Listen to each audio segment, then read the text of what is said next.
tipo Europa, más o menos se calcula que una cantidad variable, aproximadamente entre un 3 al 15 hasta 20% de pacientes tratados como neumonía en realidad no tienen neumonía.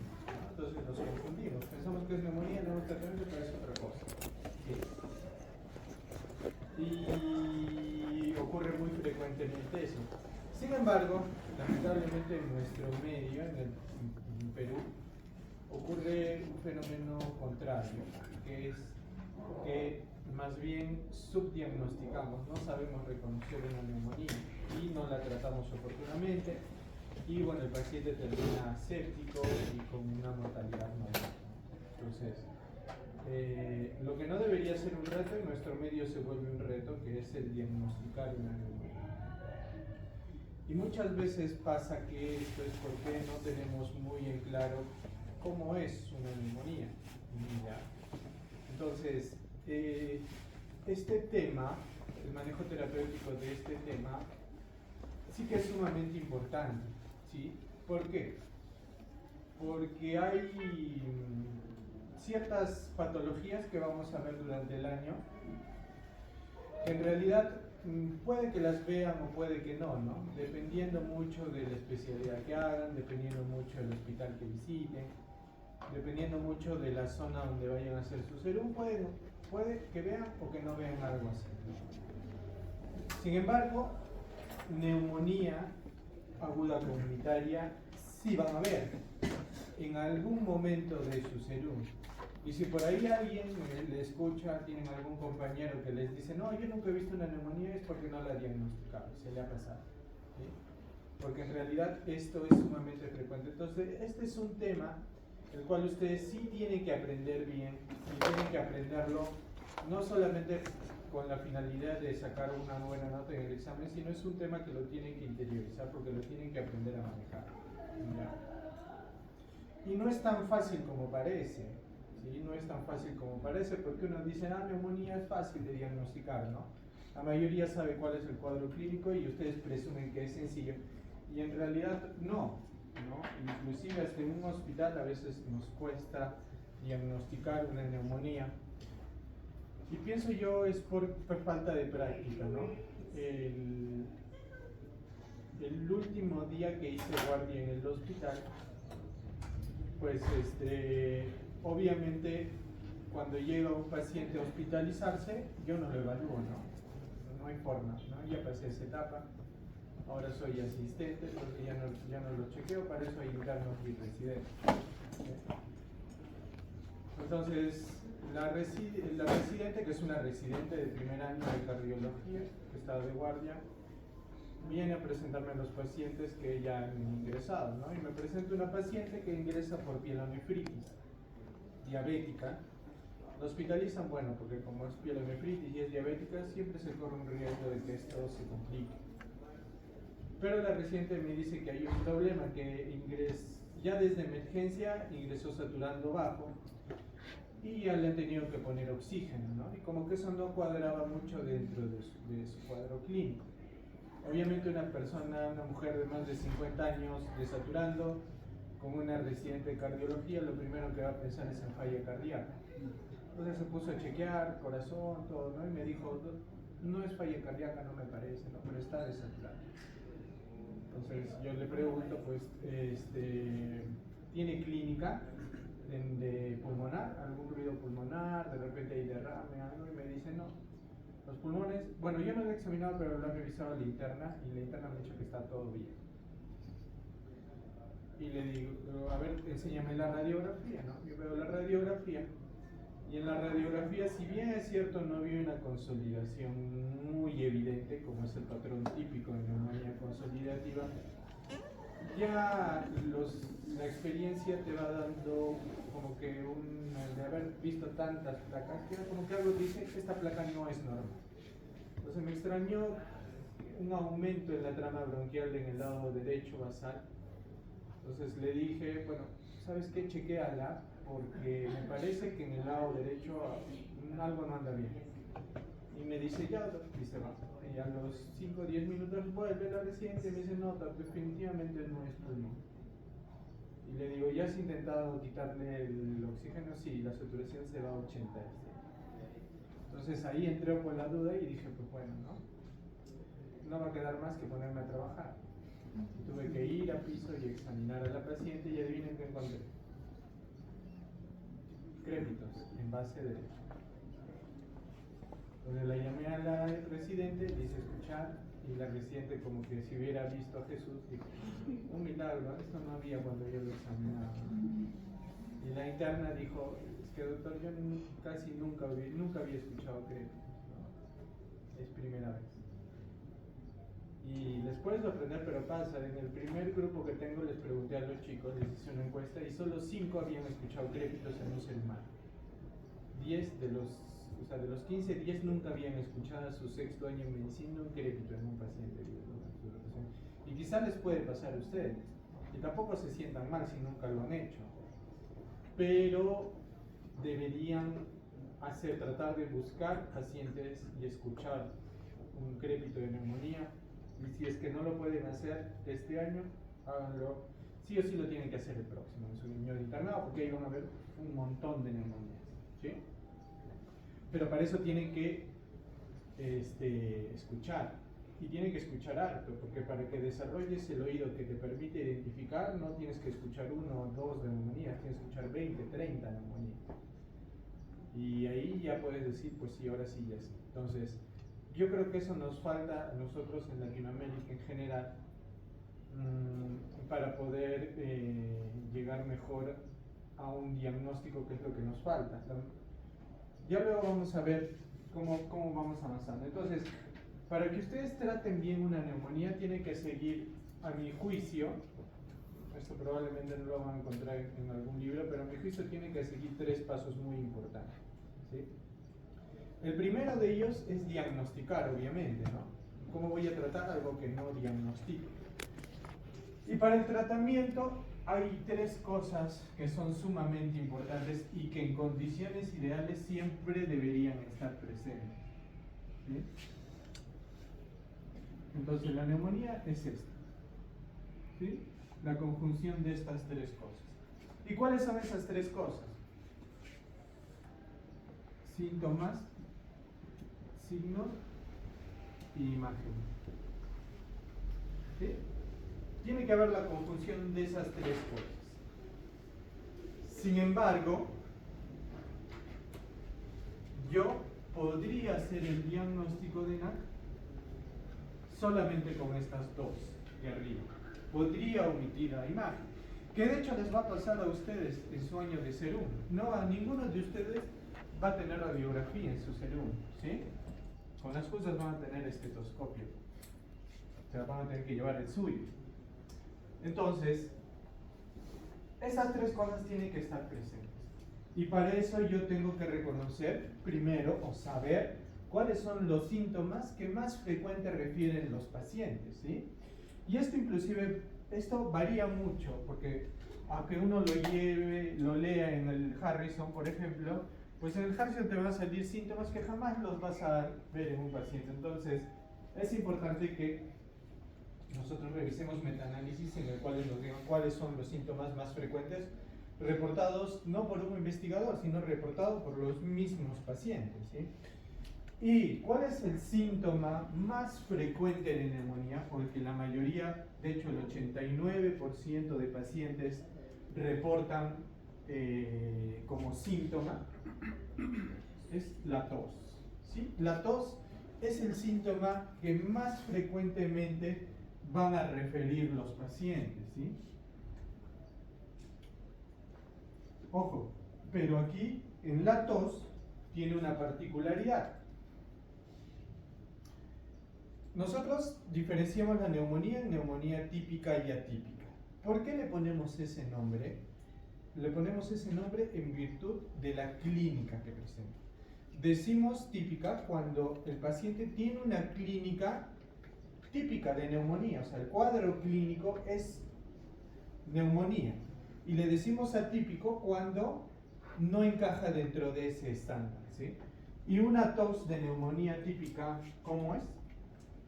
Es una tos productiva, ¿no? Una tos productiva en la cual al toser el paciente produce flema, ¿sí? Y típicamente esta flema es amarilla, es verdosa, es espesa, es abundante, ¿sí? Entonces, para que haya neumonía, un paciente, ojo, típicamente un paciente tiene que desarrollar de manera súbita y progresiva tos, ¿sí? O también puede ocurrir que en un paciente tosedor crónico esta tos se incremente. Lo mismo ocurre con el esputo. El esputo es otro síntoma, ¿sí? Puede ser la aparición de esputo verdoso o cambios en las características habituales del esputo. No puede ser un paciente tosedor crónico por EPOC y que de un momento al otro aumente esa producción de esputo y cambia su coloración. No es que apareció, el paciente siempre tenía flema, sino que ha cambiado sus características, ¿ya? Entonces esos síntomas van de la mano, la tos con la aparición de flema, ¿ya? La aparición o el incremento en la misma. En segundo término, el otro síntoma que refiere con mucha frecuencia a los pacientes es la disnea, ¿sí? Es la disnea. Los pacientes van a quejar de sensación de falta de aire. En tercer término, vamos a tener a la sensación de alza térmica, ¿sí? Los pacientes se van a sentir febriles, van a quejar esta sensación, ¿sí? Y pues también vamos a tener otros síntomas, quizás no tan frecuentes, pero que también los pueden presentar los pacientes, como puede ser el dolor torácico, ¿sí? Como puede ser el dolor muscular, como puede ser el compromiso de conciencia, entre otros más raros todavía, ¿sí?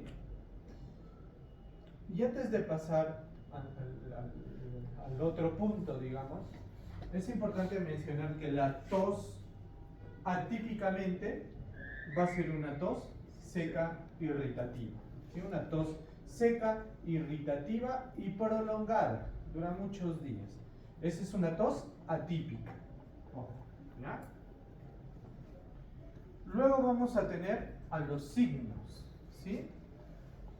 Y dentro de los signos, que eso ya lo hacemos nosotros como médicos, no lo hace el paciente, nosotros como médicos, ¿qué se ha visto que es lo que más frecuentemente encuentran los médicos en sus pacientes con neumonía?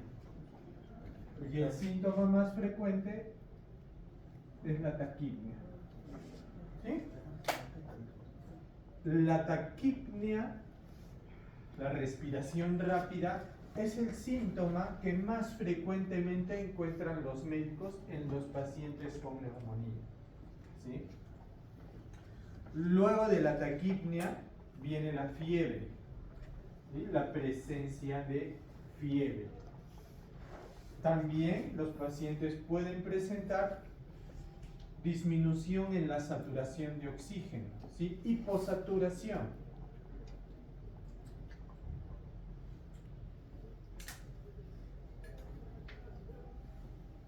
Los pacientes también van a presentar como un signo la hipoxemia, o sea, niveles de PO2 bajos en sangre, por debajo de 60.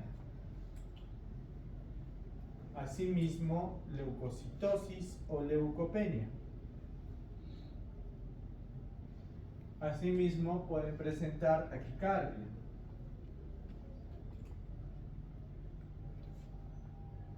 Y también, pero no tan frecuentemente, hasta un 60% aproximadamente, o sea, solo 6 de 10, van a presentar aparición de ruidos pulmonares, ¿sí? Ruidos pulmonares que típicamente van a ser crépitos, va a ser peptoriloquia, va a ser egofonía, va a ser soplo tubárico. Puede haber también abolición del murmullo vesicular, sobre todo cuando esta neumonía se asocia a un derrame paraneumónico. ¿Sí?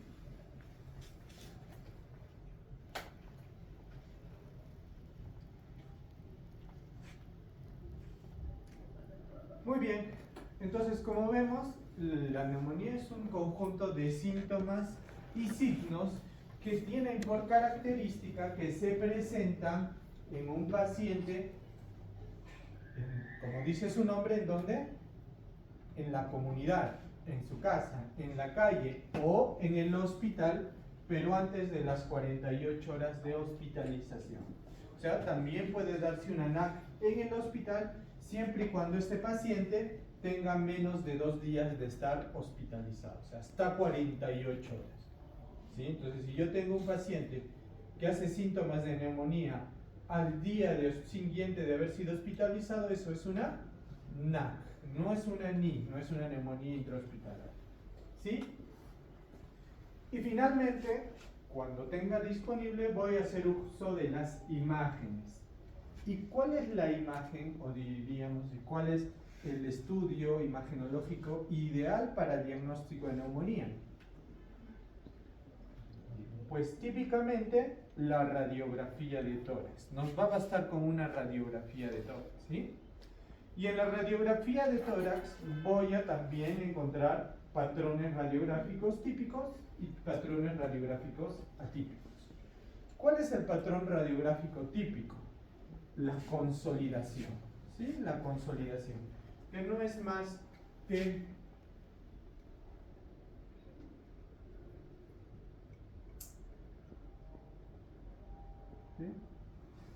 una imagen localizada, unilateral, habitualmente basal, ¿sí? Que respeta segmentos, que respeta compartimentos, ¿no? Y que esto es producto de la fisiopatología, ¿no? De las fases edematosas, hepatización roja, hepatización gris. Normalmente a partir de la hepatización roja ya se forma esta imagen, ¿sí? Ese es un patrón típico, consolidativo, ¿no? Una consolidación. Pero también tenemos un patrón atípico de neumonía, que es el patrón intersticial, ¿sí? El patrón intersticial típico de las neumonías intersticiales, que es un patrón habitualmente bilateral, que no respeta lóbulos ni segmentos, ¿sí? Porque afecta el intersticio, no da imágenes de consolidación, y ese es un patrón de neumonía típica, ¿sí? Y finalmente tenemos un tercer tipo de, tercer patrón, que puede darse tanto en típicas como en atípicas, que es el patrón cavitario, ¿sí? El patrón de neumonía cavitaria, que se puede dar tanto en típicos como en atípicos, ¿sí? Entonces, yo voy a tener todo este diagnóstico. Entonces, si yo tengo signos positivos de neumonía, síntomas y signos, ¿puedo diagnosticar neumonía? Sí, puedo diagnosticar una neumonía. Si yo tengo síntomas, signos e imágenes, ¿puedo diagnosticar una neumonía? Sí. Entonces, en buena cuenta, ¿cuánto tiempo demorará a un médico diagnosticar una neumonía? No sé cuánto demorará en tu hospital hacer una radiografía, ¿no? Pero ese es el tiempo. Si estás en una clínica, 5 minutos probablemente te debería tomar diagnosticar una neumonía. Muy bien, pero ahora pongámonos en casos raros. Imagínense ustedes que les viene un paciente con síntomas de neumonía, ¿sí? Ustedes le toman una plaquita de tórax y se ve esto. Pero cuando van a escuchar pulmones, van a ver signos, no tiene ninguno. No tiene nada, no tiene crépitos, está limpio. No hay taquipnia, no hay fiebre, lo único que tienen es síntomas, tos, ¿sí? Disnea, y tienen una imagen compatible. ¿Qué hacemos? ¿Se procede a utilizar las escalas de repente? No. Iniciamos antibiótico y tomamos una tomografía. Tomamos una tomografía para tratar de visualizar mejor qué es esto que nosotros vemos como consolidación.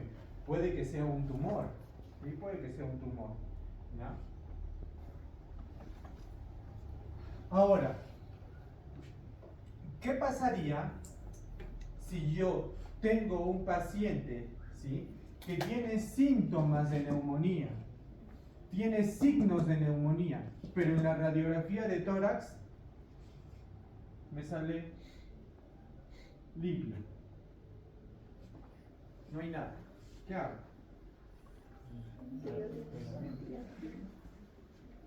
¿Qué hago? Tomografía también. Antibiótico, tomografía. Tengo que hacer tomografía.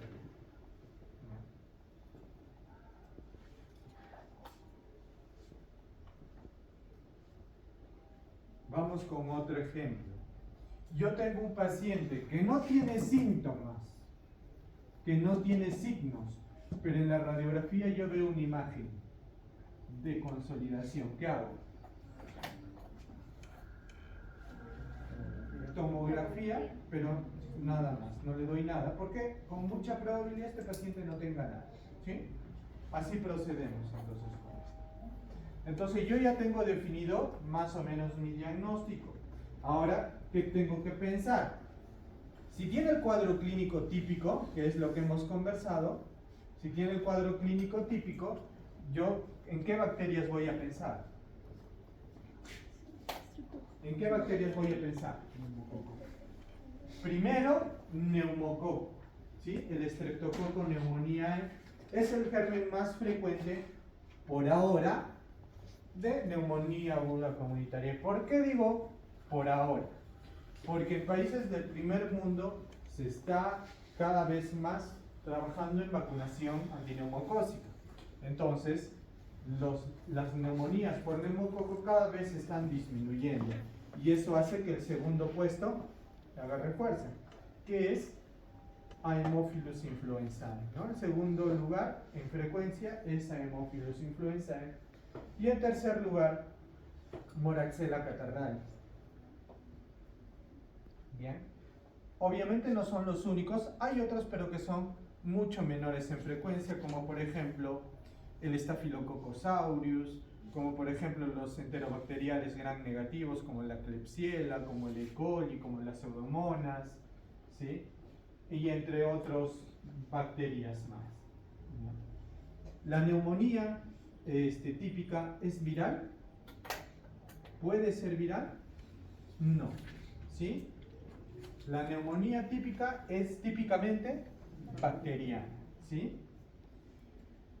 Luego vamos a tener las neumonías atípicas, y cuando yo tenga un paciente que no tiene tanta fiebre, que tiene una tos seca, que predominan los síntomas extrapulmonares, ¿sí?, que hay mucho dolor muscular, hay mucha astenia, dinamia, yo voy a pensar en una neumonía atípica.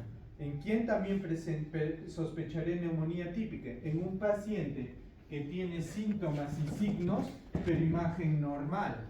Esto también es muy frecuente en neumonía típica, paciente con sintomatología y signología, pero imágenes no tiene nada, ¿sí? Eso es muy atípico, ¿sí?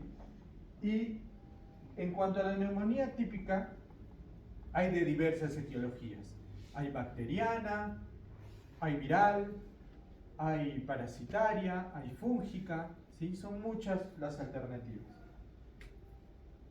¿Cuál es digamos que la más frecuente? Viral, ¿sí? Viral es lo más frecuente. Pero sí es importante que recordemos que las bacterianas, porque las bacterianas están ahí. ¿Y cuáles son las tres más frecuentes etiologías de causa bacteriana? De neumonía atípica o bacteriana. No, micoplasma. Micoplasma es la más frecuente de las atípicas, ¿sí? A ver, ¿qué les puedo decir de micoplasma? Micoplasma tiene algunas características importantes, o que merecen la pena que sepan porque pueden preguntar después.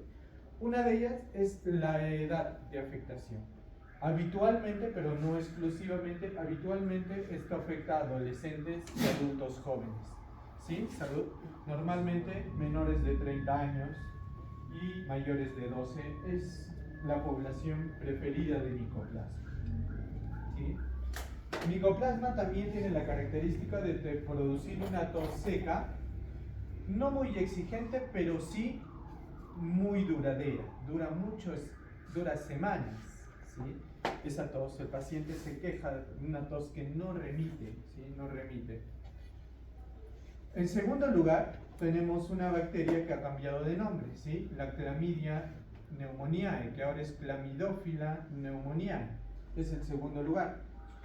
La Clamidófila pneumoniae, en segundo lugar, tiene, digamos, una característica epidemiológica que ataca en brotes, ¿sí? O sea, no vas a ver casos esporádicos, sino va a haber un brote de neumonías por Clamidófila pneumoniae.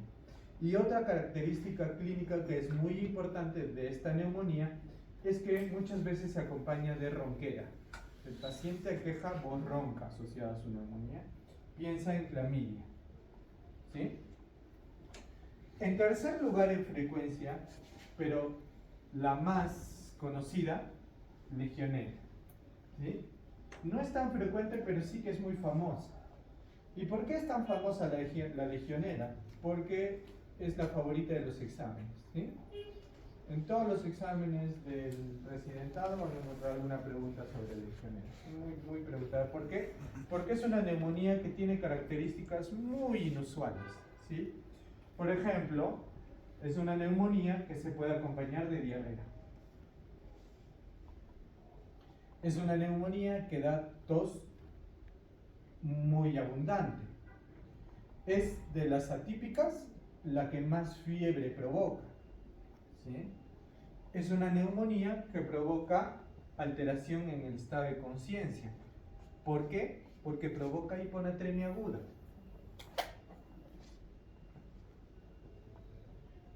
¿Qué características más tiene? Que al ser transmitida por aerosoles, el contagio es mayor en personas que están muy juntas, ¿no? Por eso se llama la enfermedad del legionario, ¿no? Porque las legiones eran como un grupo de soldados que caminaban juntos y vivían prácticamente cerca unos de otros, ¿no? Ya no tenemos legiones, pero ahora es muy frecuente, por ejemplo, en personas que viajan en cruceros, ¿sí? En brotes en cruceros, en personas que viven acuarteladas o en asilos de ancianos. También es muy frecuente en aire acondicionados que no están muy limpios. Y también tiene la particularidad de ponerse en el agua. Y cuando esa agua se vaporiza, como por ejemplo ocurre en los saunas, también es frecuente que nos podamos contagiar, ¿sí? De esta bacteria, legionela. Otra cosa más de legionela, bueno, por ahí no vaya a ser que les digan, pregunten por su nombre, ¿no? La legionela también se le llama la enfermedad del legionario, es otro nombre, o también le dicen la fiebre de Pontiac, ¿sí? Es otro nombre que tiene. ¿Por qué? Porque es característica la fiebre que presenta el paciente. Muy bien, ahora, casos muy raros que dudo mucho que les van a preguntar, pero por ahí les menciono porque tienen algunas características. Estas neumonías es la Clamidófila citachi, ¿sí? La que provoca citacosis, que es una neumonía que se da en personas que crían aves, ¿sí? De ahí también tenemos la Francisella tularensis, ¿sí? Que produce neumonía en personas sobre todo que crían conejos, ¿sí? Que crían roedores. De ahí también tenemos a una neumonía que se da en personas que crían ganado ovino o caprino, la Coxiella burnetii, ¿sí? Que produce la enfermedad que se llama fiebre Q, que es una neumonía asociada a hepatitis y pericarditis, ¿sí? Que es grave.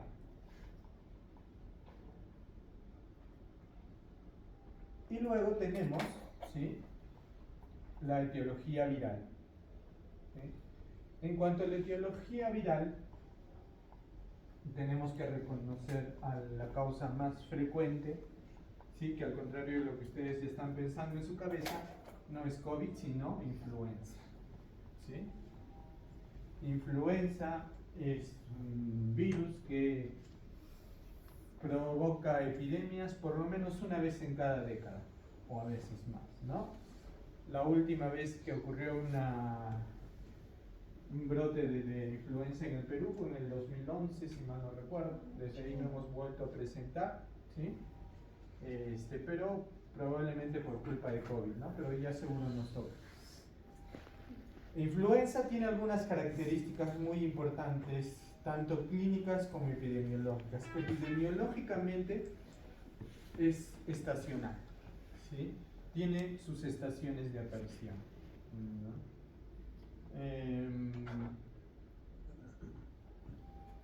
Luego, clínicamente también tiene ciertas particularidades, ¿sí? Que es muy llamativa la mialgia que produce esta neumonía. Es una neumonía que tiene una mialgia bastante importante, es un dolor muscular bastante exquisito, ¿sí? Produce una temperatura muy elevada, ¿ya? Temperaturas muy elevadas, un malestar general bastante marcado, y tiene también una particularidad que es a veces tiende a ser pausia sintomática. ¿Qué quiere decir? Que a veces semiológicamente al examen físico puede que no encuentres nada en pulmón, ¿sí? Y que solo veas la radiografía, veas en la tomografía el patrón intersticial típico, ¿sí?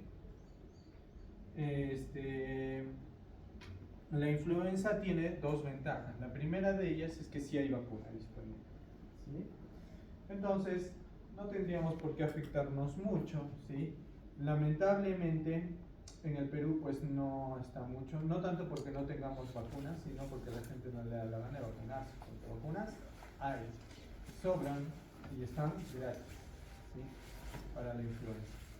Segunda característica es que es la única viral que sí tiene tratamiento, ¿sí? Y el tratamiento es el oseltamivir. El oseltamivir es un antiviral que se da a dosis de 75 miligramos cada 12, ¿sí? Por 5 a 7 días, y cuya utilidad no radica en curar la infección.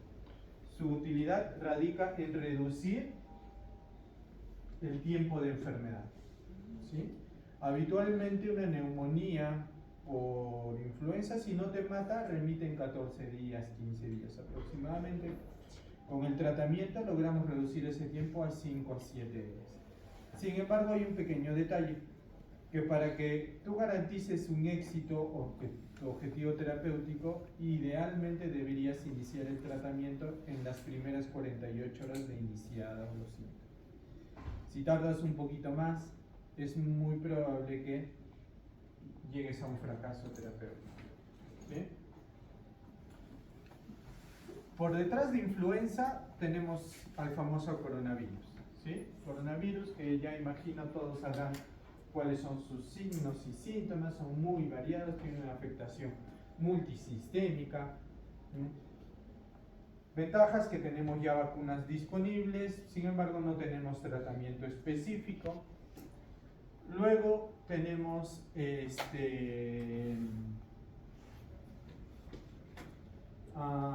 las parainfluenzas también, a las gripes HN, ¿sí? Que cada cierto tiempo los chinos nos mandan, ¿sí?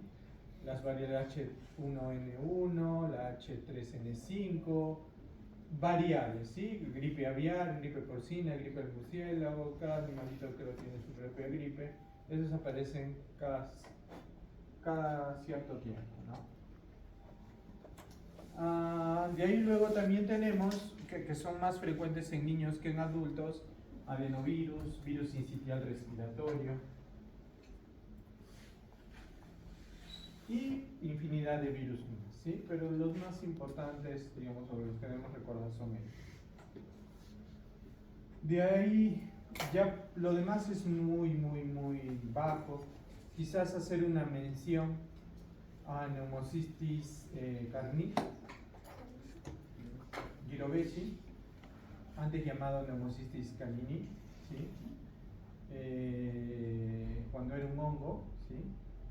Ahora es un parásito, pero que se comporta como bacteria, pero que habitualmente solo da a pacientes con inmunosupresión por VIH, ¿sí?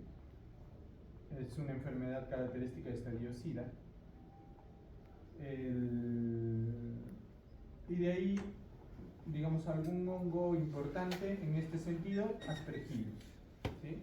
Aspergillus es un hongo que me da 4 diferentes tipos de presentaciones clínicas. Una de ellas es una neumonía, ¿sí? Aguda. Y también no hay que olvidar en nuestro medio, aunque vaya que es extremadamente raro, rarísimo, la neumonía por tuberculosis, ¿no? Nunca he visto una neumonía por tuberculosis, es muy raro, ¿sí? Pero también puede ser causa de neumonía en nuestro medio que tanta tuberculosis tenemos. ¿Bien? Entonces, yo ya cumplí el paso 1. El paso 1 es definir el diagnóstico y más o menos irme orientando en pensar, estoy ante una típica, estoy ante una típica, ¿sí? Es algo bacteriano, es algo viral, para orientar mi terapeuta, ¿sí? En segundo lugar, ¿qué es lo que debo hacer? La primera parte es esto, ¿sí? La segunda parte es que yo tengo que definir el estado de mi paciente, ¿sí? Yo tengo que definir cuál es el estado de mi paciente, ¿sí? ¿A qué me refiero? Tengo que definir si mi paciente es leve, moderado o severo. ¿Por qué? Porque el tratamiento va a variar dependiendo de la severidad del cuadro, ¿sí? Y aquí van a venir los scores, ¿sí? Los scores. ¿Cuál es el mejor score para categorizar a los pacientes con neumonía? Es el PSI, ¿sí? El PSI es el que tiene más estudios que han evaluado su utilidad con respecto a otros scores. Es el patrón de referencia, o sea, si tú quieres hacer un score con tu apellido, ¿no? Para neumonía, tienes que compararlo con PSI y demostrar que eres igual o superior, porque si no, tu score no sirve para nada, ¿ya? Entonces, es, digamos, nuestro score de referencia, ¿ya? El PSI.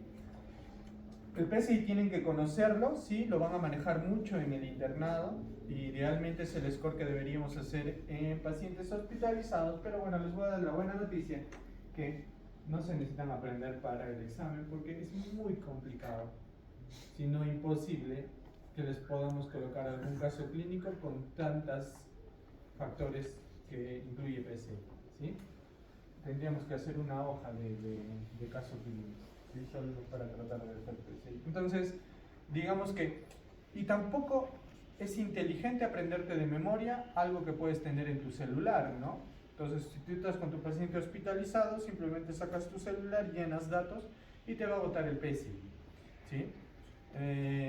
Pero lo que sí es que probablemente sí se les va a preguntar y que sí se lo tienen que saber de memoria es el CURP 65, ¿sí? Ese sí, porque es de fácil aplicación, lo podemos hacer en emergencia rápidamente y nos ayuda como que para ya ir separando a los pacientes, ¿no? Puede variar esa separación, puede que nos equivoquemos un poco, pero ya es como un filtro, un primer filtro, ¿sí? Entonces, chicas y chicos, CURP 65 sí es algo que tienen que saber bien de memoria, ¿sí? Y es súper fácil, en realidad, si lo repasan o lo aplican constantemente en pacientes. El CURP 65 es un acrónimo, ¿sí? Un acrónimo de C, de confusión, ¿sí? ¿Cómo evalúas la confusión? Puedes utilizar Glasgow o puedes utilizar una evaluación de LOTEP, sencillo, ¿no? El señor, ¿dónde está? ¿Quién es? ¿Y qué hora es? Basta, ¿no? Entonces, ¿cómo lo pongo, no? Si su paciente está como alguno de ustedes despierto, ¿cuánto es su puntaje? 0, ¿no es cierto? 0. Y si su paciente está como algunos otros que están durmiéndose, ¿será? 1, ¿no es cierto? Entonces ya tenemos un puntaje de la C, de estado de conciencia, ¿sí? La U va a venir de urea, ¿sí? Entonces, normalmente nosotros en Perú no nos botan los resultados en milimoles por litro, sino en miligramos por decilitro. Y más o menos haciendo la conversión sale 42 aprox. Entonces, si tu paciente tiene más de 42 de urea, tienes un punto. Y si tiene menos de 42, es 0 puntos. La R es de respiración, ¿sí? De frecuencia respiratoria. Si tu paciente tiene mayor o igual a 30 respiraciones por minuto, le pones un punto. Si tiene menos de 30, o sea, 29, 28, 27 hacia abajo, ese paciente tiene 0 puntos. Luego tenemos la B, de presión arterial. En el caso de la presión arterial, la sistólica, si es menor de 90, pues es un punto. O si la diastólica es menor o igual a 60. O sea, doctor, si mi paciente tiene 160, ¿ya es un punto? Sí, ya es un punto. ¿Por qué? Porque la diastólica está igual a 60 y es menor o igual de 60. ¿Estamos claros? Muy bien. Doctor, y si mi paciente tiene 90, 70, ¿es 1 o 0? 0, ¿no? Porque tiene que ser menor de 90. Muy bien.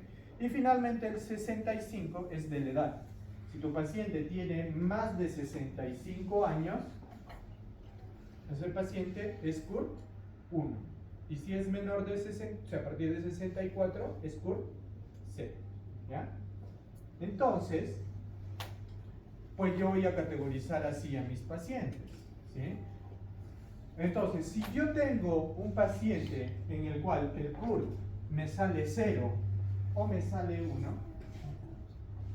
me sale 0 o me sale 1, ese es un paciente con una neumonía leve. ¿Qué hago con ese paciente? Lo boto de mi hospital, ¿no? Le digo, por favor, váyase, ¿no? Lo tienen que tratar en la posta, ¿ya? Si me sale un CURP de 2 o de 3, o 4 o 5, ya le digo, no sabe qué, si quédese. ¿Por qué? Probablemente se tiene que hospitalizar. El 2 es un limbo, ¿sí? El 2, tú evalúalo y si tu criterio clínico te dice se queda, se queda. Y si tu criterio clínico te dice se va, lo puedes mandar a su casa, ¿sí? Pero en conjunción, 2, 3, 4 y 5 deberían quedarse. Y ojo, y habitualmente 4 y 5 se tiene que ir a UCI, habitualmente, aunque no es el mejor score para definir eso. Para definir qué paciente se va a ir a UCI, es mejor aplicar el score de ATS-ITSA. El score de ATS-ITSA, el que puso su compañero, que incluye 2 criterios mayores y 7 criterios menores, ¿sí? Si tu paciente cumple un criterio mayor o 0 criterios mayores pero 3 menores o más, ese paciente es tributario de unidad de cuidados intensivos. ¿Ya? Entonces, para eso me sirve Marco.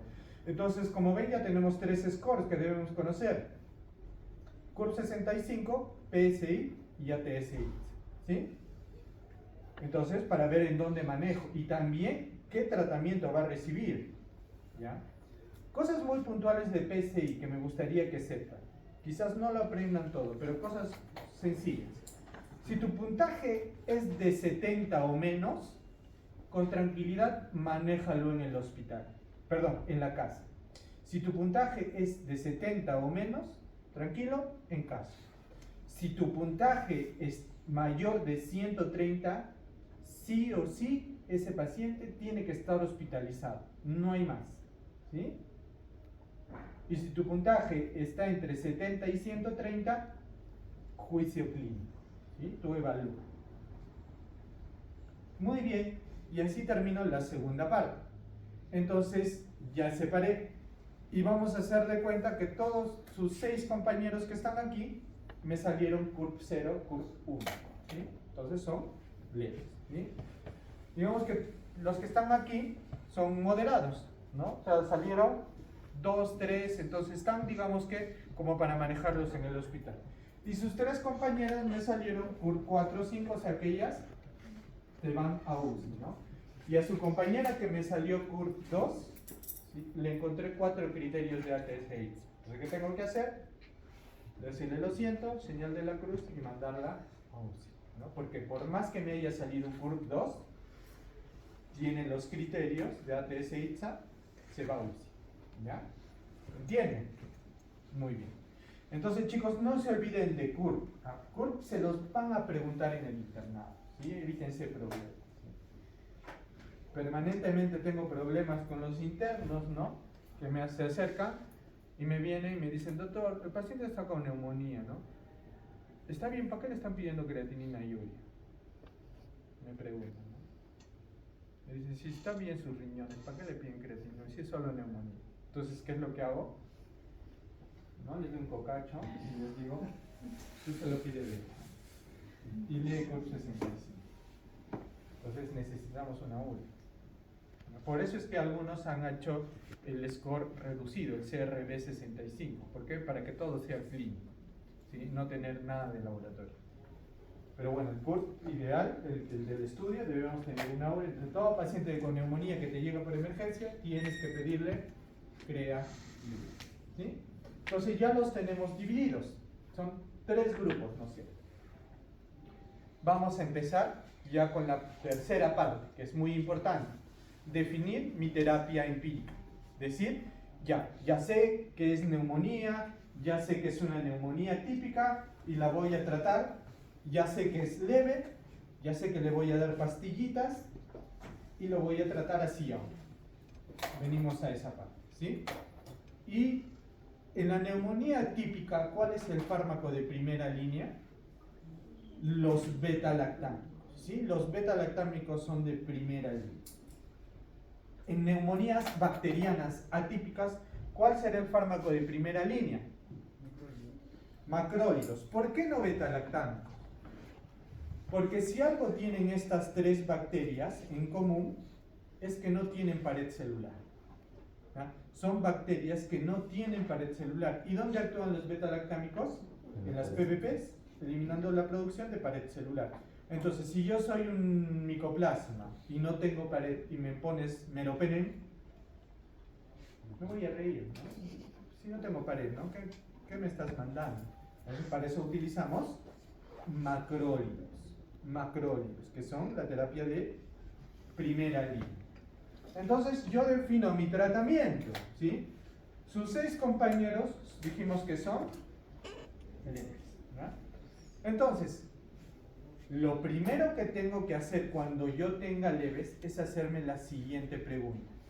Es decir, ya, sé que son leves, los 6 son leves, pero ahora tengo que preguntar por comorbilidades. Porque es muy diferente tratar a un paciente con neumonía sin comorbilidades que un paciente con comorbilidades, ¿no? Entonces, por ejemplo, le pregunto a su compañero, ¿sí? Y me dice, doctor, me acaban de trasplantar un riñón. ¿Qué pasa con él? Que está inmunosuprimido. La inmunosupresión es una comorbilidad. No lo voy a tratar como un paciente normal. Su compañero me dice, doctor, yo estoy en hemodiálisis, por si acaso. También es una comorbilidad, una enfermedad renal crónica, no lo puedo tratar como una neumonía normal. Su compañero me dice, doctor, yo tengo cirrosis. ¿Sí? Pero por si acaso no alcohólica, no salud. Perfecto, una cirrosis por, vamos a decir, una colangitis esclerosante primaria, le provocó la cirrosis y pues tiene su comorbilidad. No lo voy a tratar igual, ¿no? Por ahí, ¿qué otras comorbilidades tenemos? Alcohólicos, diabéticos, pacientes cardíacos mal controlados, ¿sí? Con enfermedad de insuficiencia cardíaca mal controlada, pacientes con VIH. Esos son los comunes. Entonces vamos a dar de cuenta que sus 3 compañeros tienen alguna comorbilidad y sus 3 compañeras, bueno, compañeros y compañeras son sanos, ¿sí? Ejemplo de vida sana, ¿ya? No fuman, no toman, hacen deporte, no tienen nada, ¿sí? Ni antecedentes, nada de nada. Entonces, ¿qué tratamiento le daré? Entonces a su compañera le ofreceré, por ejemplo, que ojo, es lo que dice la guía, lo que dicen los protocolos de manejo, que no necesariamente es lo que hay. A su compañera le voy a dar amoxicilina 1 gramo cada 8. ¿En qué situación yo le daría ese tratamiento, ¿no? Su compañera viene del BRAN, es de una tribu no contactada, ¿no? Es primera vez que está entrando a una ciudad, ¿no? En ella sí podría utilizar. Pero la guía dice que puedes. Sí, pero yo en Arequipa no voy a dar eso, ¿no? ¿Por qué? Porque la tasa de resistencia de amoxicilina es muy alta. ¿Y por qué? ¿Sí? Gracias al dueño del Interbank, ¿no? Y sus farmacias. Cuando tú vas, lo primero que hacen que cuando te ven enfermo con gripe es darte antibiótico, ¿no? Te dicen, tómate esta ceftriaxona o esta amoxicilina con ácido clavulánico, ¿no? Y nuestras tasas de resistencia en personas que vivimos en ciudad es muy alta, ¿sí? Pero, por ejemplo, en tu Cerú, ¿no? Que no llega ni Cristo en tu puesto, ¿no? Entonces ahí pues tranquilo, no puedes usar amoxicilina porque probablemente ese niño o ese adolescente o ese joven es primera vez que va a usar antibiótico en su vida. Entonces, con tranquilidad.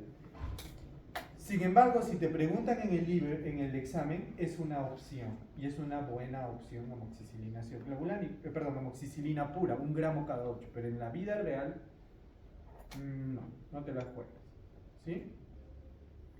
Bueno, luego tenemos a su compañero, ¿sí? Su compañero es norteamericano, ¿sí? Está de pasadita por Perú, y le da una neumonía, ¿sí? Le pregunto qué ha pasado y me dice, ya venía un poco mal en el avión, ¿no? Y ahora pues me siento hasta las patas. ¿Qué le ofrezco a él? Doxiciclina. ¿Por qué? Porque es norteamericano. Muy probablemente su etiología sea Haemophilus influenzae y no neumococo, ¿no? Neumococo nos da a nosotros, a los pobres, ¿no? Entonces, a él le voy a ofrecer ese fármaco. ¿Cómo se da? 100 miligramos cada 12 horas. ¿Sí? 100 miligramos cada 12 horas. Ojo, doxiciclina, también sirve para neumococo. Sí va también para neumococo, pero digamos que es mejor para hemófilos. ¿Sí? Ojo, también sirve para algunos atípicos, por si acaso. ¿Sí? Sobre todo, por ejemplo, para Coxiella burnetii, el que la fiebre Q, va muy bien con doxi, ¿ya? Su compañera me dice, doctor, no me va a dar amoxicilina, ¿no? Mi doxi muy barato, deme algo un poquito más caro. Entonces a ella le voy a ofrecer algún macróleo, ¿sí? Acitromicina, 500 miligramos en dosis única, y luego continúa 250 cada 24 horas, ¿sí? Y bueno, les voy a hacer la oferta también a ustedes, un ceviche al que me traiga una receta así. De un médico que recete amoxi 250 dosis única y luego, 500 dosis única y luego 200. Yo no uso así. Yo le doy 500 todos los días. ¿Ya? ¿Por qué? Porque se me hace. Digo, y si no. Pero lo libro dice 500 y luego 250 cada 24 horas. O sea, media tableta. El resto de días, ¿sí? O también le puedo ofrecer el otro macrólido, que es claritromicina. La claritromicina se da a dosis de 500 miligramos cada 12 horas, ¿sí? Y ya está. Felices los tres, ya tienen su tratamiento para neumonía. ¿Cuáles son las alternativas? Amoxicilina, doxiciclina, acitro o macrólidos, ¿no? Acitro o clarito, ya está. Para sus compañeros que tienen comorbilidades, más bien en ellos no voy a darles monoterapia, les tengo que dar terapia doble. ¿Y cuál va a ser esa terapia doble? Voy a combinar un beta-lactámico, ya sea con doxi o con algún macrólido, ¿sí? Voy a combinar un beta-lactámico y le voy a dar más doxi o más algún macrólido, ¿sí? Pero no cualquier beta-lactámico, le tengo que subir un poquito más a la potencia. Entonces a su compañero le puedo ofrecer amoxicilina ácido clavulánico, ¿sí? Amoxicilina ácido clavulánico, ¿qué es la amoxicilina? No me digan a mí penicilina. ¿Qué tipo de penicilina es? Aminopenicilina. Muy bien, una aminopenicilina, ¿sí? ¿Y el ácido clavulánico qué es? Muy bien, un inhibidor de beta-lactamasas, ¿sí? Que se da a hay dos presentaciones del fármaco, ¿sí? La primera presentación es de 500 de amoxi y 125 de ácido clavulánico. Eso se da cada 8 horas. Y la otra presentación del fármaco es 875 de amoxi y 125 de ácido clavulánico. ¿Eso cómo lo doy? Cada 12 horas. Entonces le digo a su compañero, ¿cómo quieres tomar? ¿Cada 8 o cada 12? Y él me dice, no, yo quiero tomar con mis comiditas, desayuno, cena. Ya, perfecto. 500 cada 8. Me dice, no, mejor 2 veces al día. Ya, 875 cada 2. A su compañero le voy a dar otra alternativa. Le voy a ofrecer una cefalosporina de segunda generación. ¿Cuál es ella? Cefuroxima. Cefuroxima 500 cada 12 horas. ¿Sí? Cefalosporina de segunda generación también es un buen beta-lactámico. ¿Sí? Y finalmente su compañero me dice, doctor, yo soy pudiente, denme algo caro, ¿no? No quiero esas cositas tan baratas. Y le voy a ofrecer una cefalosporina de tercera generación que puede ser cefpodoxina, ¿no? Es cara, ¿sí? 200 miligramos cada 2. Me dice, doctor, quiero algo más caro todavía, ¿no? No es suficiente para mí. Cefixima, ¿sí? Le pongo cefixima, 400 miligramos cada 24 horas. Y ya está. Y cualquiera de esos que les he mencionado lo combino con ¿qué? O con un macrólido o con una doxis. Pero ¿notan algún problema en el tratamiento que les estoy ofreciendo? ¿Habrá algún problema? ¿Hay algún inconveniente? ¿Alguna queja? Exacto. Esas dos alternativas, ¿qué están combinando? Betalactámico más algo. ¿Y qué tal si es alérgico al betalactámico? ¿Qué alternativa tenemos? Fluoroquinolona en monoterapia. Si es alérgico, le voy a ofrecer una fluoroquinolona en monoterapia. Pero ojo, no cualquier fluoroquinolona. Le voy a ofrecer... Le voy a ofrecer levofloxacino 750 cada 24 y moxifloxacino 400 cada 24. ¿Sí? Muy bien. Gemi no hay. Muy disponible en el Perú. Ya, sus compañeros dijimos que eran moderados. Ello es terapia parenteral. ¿Ya? ¿Cuáles son las alternativas de tratamiento? Dos alternativas de tratamiento. ¿Sí? Ambos son terapia combinada. Voy a combinarles un beta-lactámico asociado a ya sea un macrólido o ya sea una quinolona. ¿Cuál es mejor de acuerdo a los estudios? Combinar con macrólido. ¿Ya? Pero no cualquier beta-lactámico. ¿Qué beta-lactámico? ¿Ya? A su compañero le voy a ofrecer, como es parenteral, ampicilina sulbactam. Ampicilina sulbactam viene de 1 gramo de ampicilina y 500 de sulbactam. Le doy de 1 a 2 ampollas cada 6 horas. ¿Sí? De 1 a 2 ampollas cada 6 horas. A su compañero le voy a ofrecer una cefalosporina de tercera parenteral. ¿Cuál es? Ceftriaxona.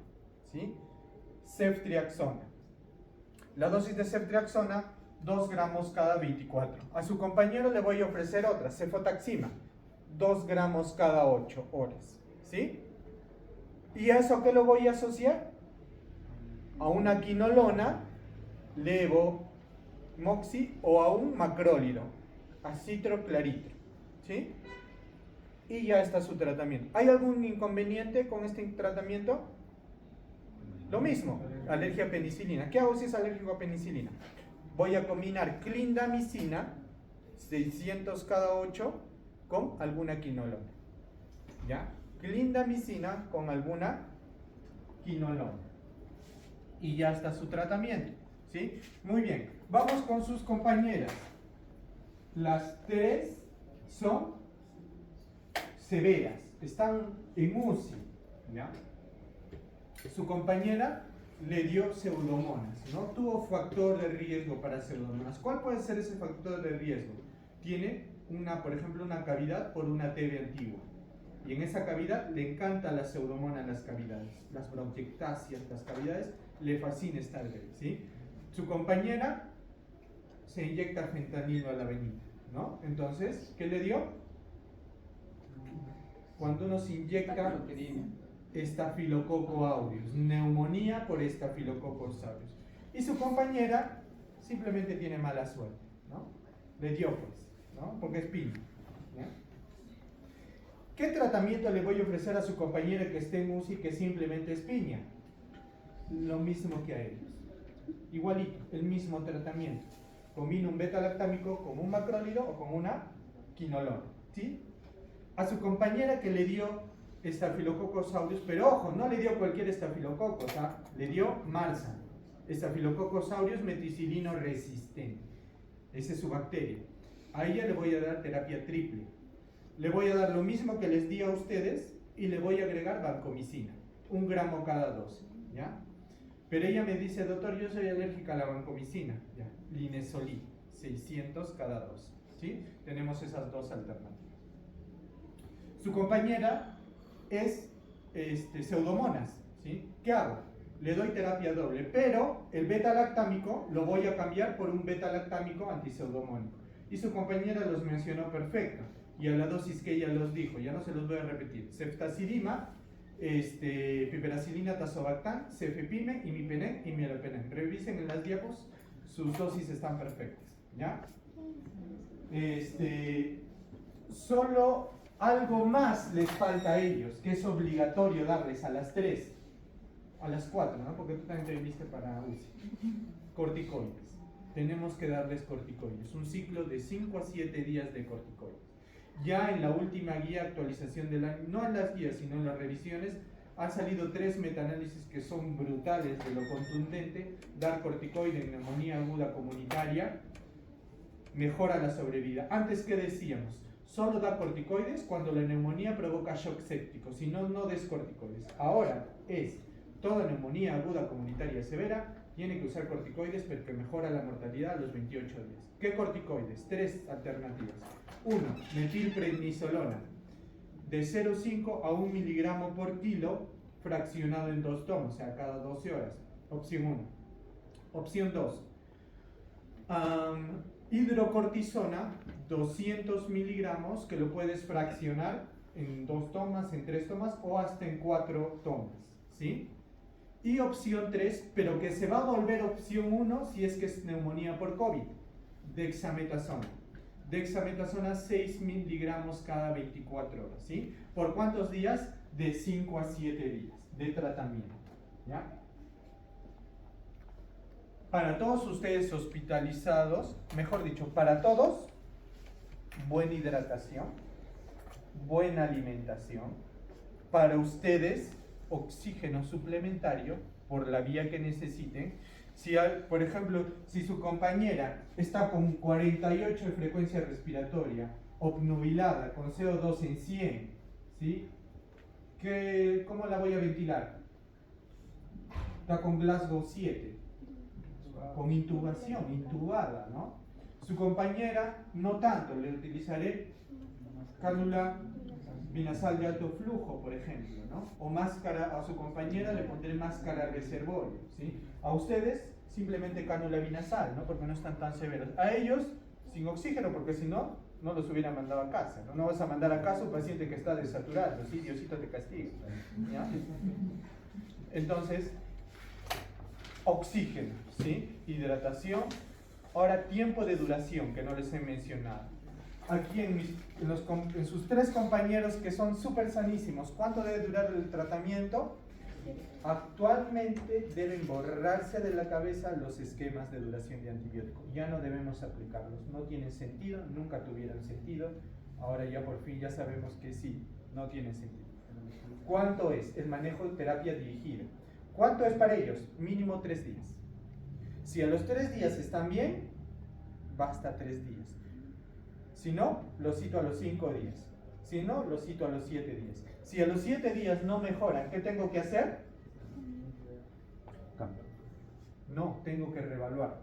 Ahí recién entra en utilidad el hemocultivo. Recién ahí le pediré cultivo de secreción faríngea, gram cultivo. Recién ahí le pediré una tomografía para evaluar por qué rayos, si le da una terapia empírica, no está funcionando, ¿sí?